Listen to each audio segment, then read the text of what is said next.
take home? Sure. All right, man. Job site storage. Keep your nails dry.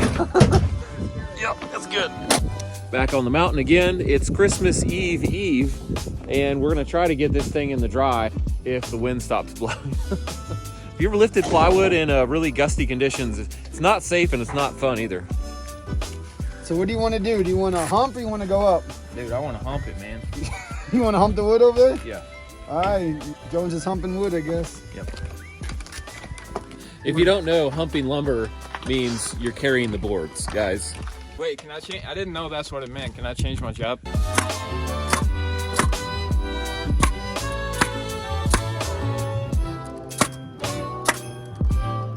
First row, chalk a line. Keeps it straight. Jono's coming behind here and he's taking numbers for all this blocking that will be the edges of all the sheets. We got to put that in. We're gonna use the sheeting actually as a positive stop, so we're gonna do it after the fact so it's faster. My fingers are freezing. What, your hands are cold? Yeah. Oh, you want this extra pair of gloves I got? Mine are kind of sweating. You've had an extra pair of gloves this entire time? Yeah, we're in the Smokies. So now we've got our surface we can stand on. We can actually reach this upper fascia just barely.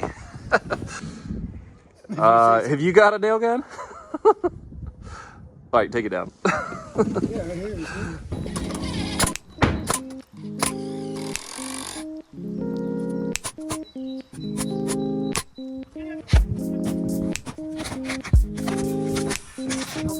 Our sheathing has the nailing pattern out in the field here, how many nails you need to put.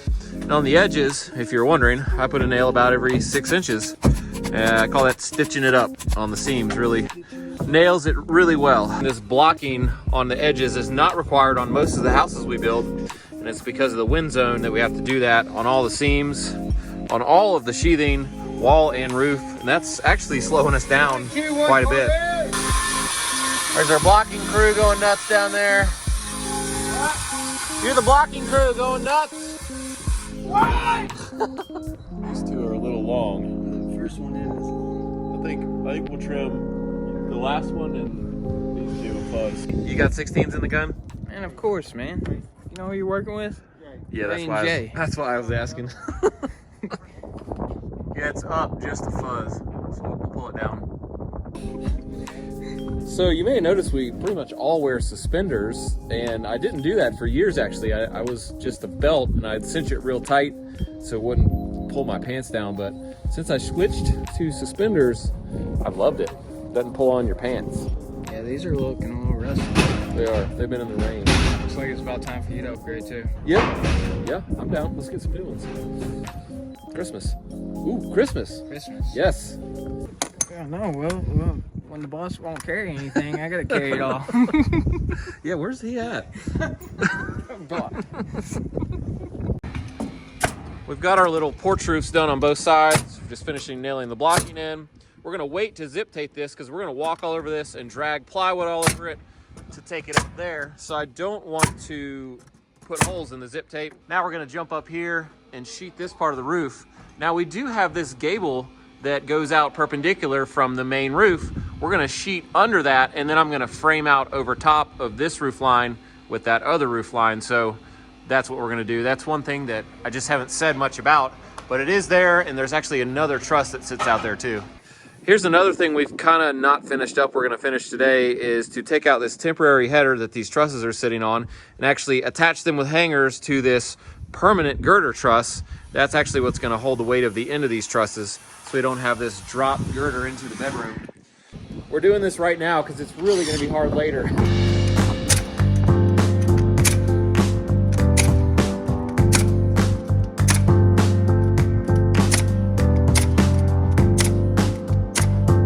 All right, we got you another pro tip today. So these hangers always come wide and opened up like that. So before you put it up and try to squeeze them together there, you just give it a little squeeze on the ground. So much easier. Nice view today. Yeah, we're way up here. I mean, it looks just like Florida though. It's about the same thing. You're an idiot. John, we're gonna head up the mountain, man. Appreciate it. Sounds good. Have a good Christmas. You too. There's our plywood easel that's holding the plywood that Ray's gonna grab and pull up to there. And then Jason and I are gonna be up there, and we're gonna grab it from Ray and put it up the, yep. I'm gonna be up there? You're coming with me. You're coming with me. No way, dude. No, you got this plan all wrong, bud. Here's a look at this gable that's gonna tee into this roof line from up top. Got one more truss that'll sit on the edge, and then we'll put a ridge board back to this roof surface. Little rafters in here. Oh, that's gonna weigh me down.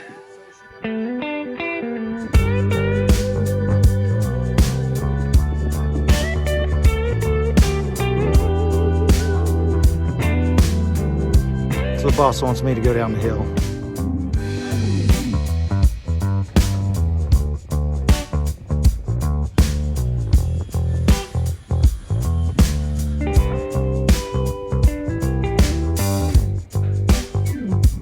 Thanks for filming with me.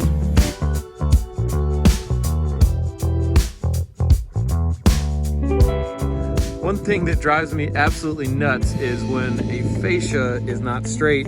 You can see here, I wasn't really sighting it or checking it and nailed a lot of the sheeting down. So when I did realize it, I had to pull a bunch of nails, have Jason push this out, make it straight, and fire the sheeting back down. That'll hold it straight. You know, it would have been easy if we sighted it first before we put like 100 nails in it. 84 3/4 cross cut, 33 1/4 cross cut, 19 on the rear, full sheet, full sheet, full sheet, Jonesy, full sheet, dude, full. You know I'm right here. You don't have to yell. Oh, sorry. There's a look at our finished gap for the vented ridge. We'll zip tape over that to keep the house dry until they go to put the metal cap on the roof. They'll cut that out so air can flow up. Basically, the underside of the soffits will also have holes. Air will be pulled in from there, and the hot air will be pushed out the ridge, keeping the roof system cooler. Real man genius stuff. Yeah, works pretty well. With this zip system roof, we just tape the joints like the walls. We haven't done it yet because we have to do blocking under these joints and then shoot a bunch of nails right where the zip tape will be. So I don't want to shoot a bunch of nails through it. So as soon as we do the blocking, then we'll do the zip tape. But the good thing is this sheathing has a waterproof barrier on it already. So if it rains on it before we get the tape on, no big deal. Laser eye. Pretty good. A little bit of low end near the top. This may look super scary if you're new to construction or have never built a house or never been on a roof. I am a little used to it because when I was like 12 years old, my dad was like, here, put the plywood on this roof. And that's when I started building houses and getting on roofs. So you'd probably be arrested these days. if you put your 12-year-old kid on a roof in 2020, wouldn't recommend it. But back in the 80s, no big deal. Run, run, run, run, run! Stop. We're at the top, standing on the ridge. And if you're wondering, this is a 7/12 pitch roof. That means for every 1 foot of run, there is 7 inches of rise in this roof. And I like a 7/12 pitch because it looks good, yet it's still walkable. Like, it's steep enough to look good, but not so steep that you cannot walk up it. So it makes it easier to build. So if I was gonna build my own house, I think I would highly consider a 7/12 pitch roof on the main part of the house.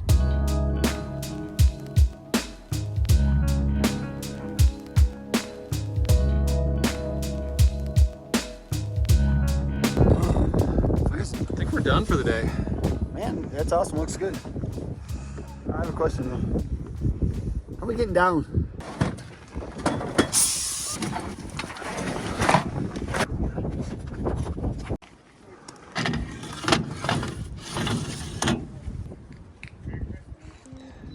That's a wrap for today. We've got the bulk of the sheeting on this roof now, which is awesome.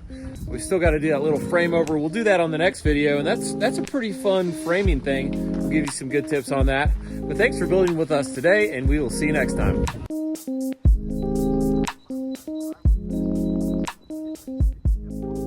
Cheers, fellas. Merry Christmas. Absolutely. Merry Christmas. Cheers. Cheers. Merry Christmas, bro. Merry Christmas.